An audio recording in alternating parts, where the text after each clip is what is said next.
사도신경으로 우리의 신앙을 고백하며 7월 19일 화요일 모세 기도회 시작하도록 하겠습니다. 나는 전능하신 아버지 하나님 천지의 창조주를 믿습니다. 나는 그의 유일하신 아들 우리 주 예수 그리스도를 믿습니다. 그는 성령으로 잉태되어 동정녀 마리아에게서 나시고 본디오 빌라도에게 고난을 받아 십자가에 못 박혀 죽으시고 장사된 지 사흘 만에 죽은 자 가운데서 다시 살아나셨으며 하늘에 오르시어 전능하신 아버지 하나님 우편에 앉아 계시다가 거기로부터 살아있는 자와 죽은 자를 심판하러 오십니다. 나는 성령을 믿으며 거룩한 공교회와 성도의 교제와 죄를 용서받는 것과 몸의 부활과 영생을 믿습니다.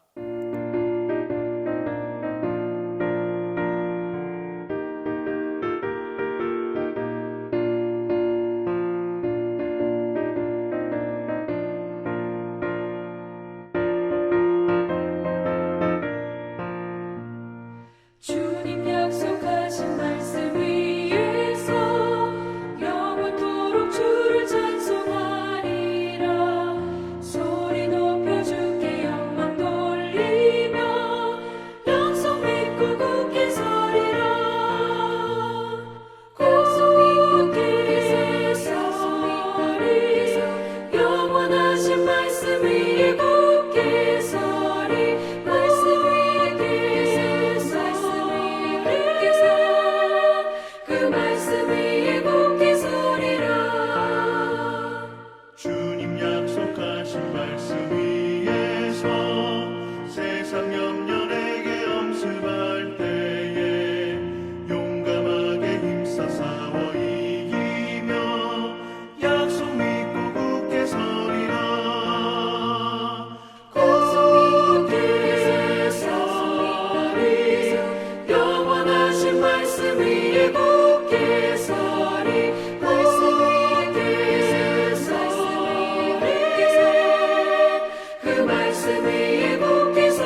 기도의 시간에 주신 하나님의 말씀은 출애굽기 20장 1절에서 7절입니다. 구약성경 출애굽기 20장 1절에서 7절입니다. 다 함께 봉독하겠습니다. 하나님이 이 모든 말씀으로 말씀하여 이르시되 나는 너를 애굽 땅 종되었던 집에서 인도하여 낸 내 하나님 여호와니라. 너는 나 외에는 다른 신들을 내게 두지 말라. 너를 위하여 새긴 우상을 만들지 말고 또 위로 하늘에 있는 것이나 아래로 땅에 있는 것이나 땅 아래 물속에 있는 것에 어떤 형상도 만들지 말며 그것들에게 절하지 말며 그것들을 섬기지 말라. 나 내 하나님 여호와는 질투하는 하나님인즉 나를 미워하는 자의 죄를 갚되 아버지로부터 아들에게로 3, 4대까지 이르게 하거니와 나를 사랑하고 내 계명을 지키는 자에게는 1000대까지 은혜를 베푸느니라. 너는 내 하나님 여호와의 이름을 망령되게 부르지 말라. 여호와는 그의 이름을 망령되게 부르는 자를 죄 없다 하지 아니하리라. 모세 기도회 7번째 주간 그 첫 기도회입니다. 오늘 본문 말씀은 출애굽기 20장 1절에서부터 7절에 근거해서 하나님 사랑, 이웃 사랑이라고 하는 제목으로 하나님의 말씀을 상고하도록 하겠습니다. 출애굽기 20장은 우리에게 아주 익숙한 대로 십계명장입니다. 십계명은 성경 안에서, 구약 성경 안에서 특별히 출애굽기에 한 번 나오고 신명기 5장에도 한 번 더 나와서 2번이 나옵니다. 그리고 성경에 나와 있는 여러 가지 계명을 이 시대와 또 역사와 문화와 지역에 따라서 복음이 계속해서 확장되어 오면서도 여전히 그 어느 시대에나 아주 중요한 그 그리스도인에게 있어서 지켜야 할 계명은 바로 이 십계명으로 요약되어 왔습니다. 신약 성경을 믿고 있고 신약이 은혜의 시대임에도 불구하고 오늘도 우리는 이 십계명이라고 하는 하나님의 율법을 지켜가는 아주 그러한 상황입니다. 이는 유대교에서부터 시작되어서 우리 개신교에 이르기까지 소위 하나님을 믿는 그 종교인들은 다 이 계명을 지키고 있는 것이고 다만 그 순서가 조금 다를 뿐입니다.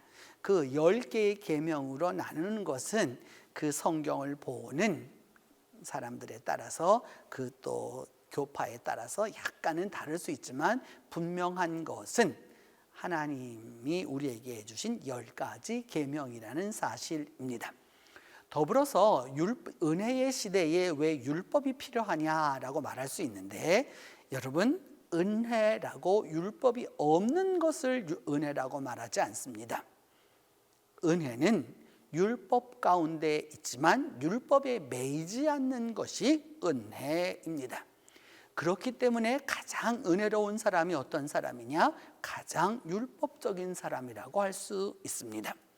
은혜가 있다고 율법을 지키지 아니하는 사람은 방만한 존재가 되는 것이죠. 은혜를 안다면, 진정으로 은혜를 안다면 하나님의 율법을 지켜가야 하는 것이죠. 그런 부분에서 오늘 성경은 말씀하기를 하나님이 무엇이라고 말씀하시느냐 하면은 하나님 자신에 대하여서 제1번으로 이야기합니다. 그것은 어떤 하나님이냐? 애굽 땅에서부터 이스라엘을 불러내신 하나님이라는 사실입니다.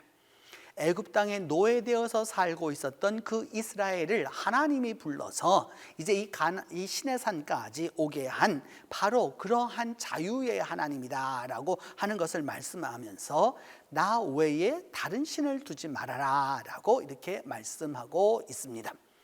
하나님은 출애굽의 목적이 어디에 있었느냐? 모세에게 말씀할 때에 이 산에 와서 하나님의 산 호렙 혹은 시내산에 와서 하나님께 예배하는 것이 출애굽의 목적이었습니다.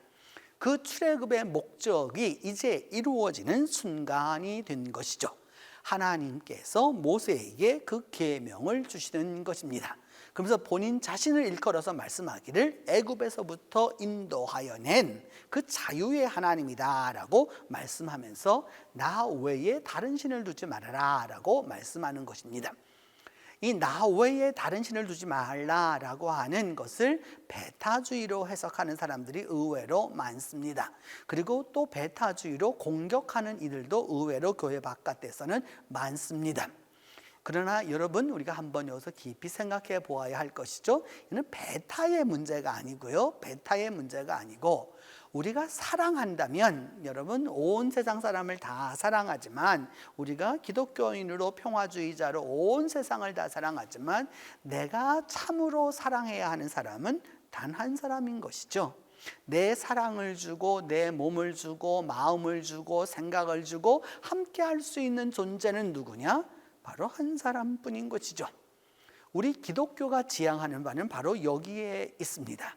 하나님도 사랑하고 이것도 사랑하고 저것도 사랑하고 이렇게 되면 이는 엄격히 말하면 사랑이 될 수 없는 것이죠.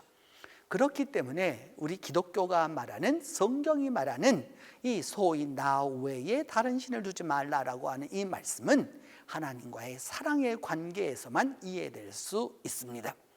오늘도 사랑하는 사람은 사랑하는 이만을 바라보고 그 사랑하는 이에게서 또한 사랑을 얻고 또 서로 간에 사랑을 주며 기뻐하며 살아가는 것이죠.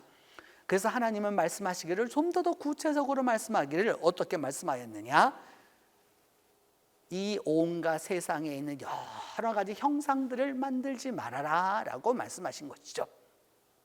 왜 이 형상들을 만들지 말라고 하였을까라고 하는 것인데요. 이게 형상이라고 하는 이 표현이 있는 것인데, 당시 사람들에게서는 바다 안, 바다 속이나 또 그다음에 땅 위나 하늘이나 뭐 이 모든 것에 있는 것의 형상을 만들지 말고 그것을 섬기지 말아라라고 이렇게 말씀하신 것이죠. 하나님과의 사랑을 나눌 수 없다라는 거죠. 하나님과의 사랑은 하나님과만 하는 것이지 그 이외에 다른 것에 눈을 돌릴 필요가 없다라고 이제 말씀하는 것입니다.